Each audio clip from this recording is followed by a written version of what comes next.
Fellas, you know how sometimes you meet a beautiful woman and then she opens her mouth and becomes completely unattractive? Or you get to know something about her personality and it's just so off putting?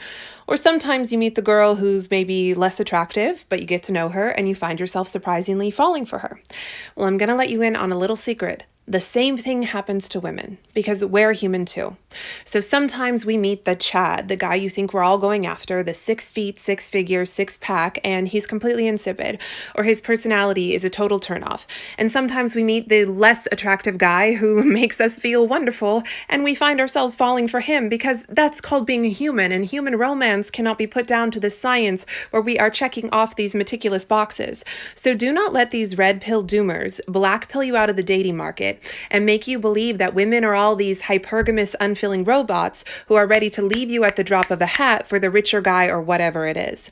And the thing that you always hear about 80% of women going after the top 20% of guys, first off, that applies purely to online dating, okay? Not the real world. And that data comes from a 2015 study done by a dude who interviewed 27 female Tinder users. That's it, okay?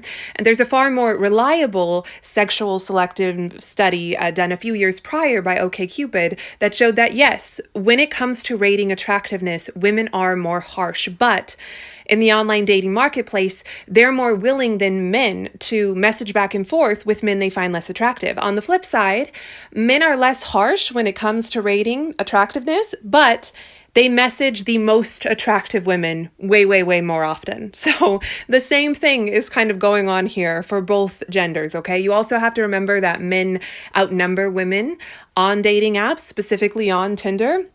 Additionally, biologically, it's built into women to be slightly more selective than men because we can only carry one man's child at a time. So, especially historically, but even today, it's a very vulnerable position. You have to be a bit more selective. Now, not crazy selective, not with all these outrageous demands and don't take me to Applebee's on a first date, but I'm talking about biologically, women are built to be more selective. So, my whole point is, though, that that was a very, very small study sample. It applies purely to online dating, which is not the real world. Women are human too. Most of us just want to find a good person who we're attracted to love, okay? And there are not so good people on both genders who, yeah, will leave you for the younger, the hotter, the taller, the richer, whatever. But there's someone out there for you. I have faith, and don't listen to all these red pill statistics, okay? Because they're not doing you any favors.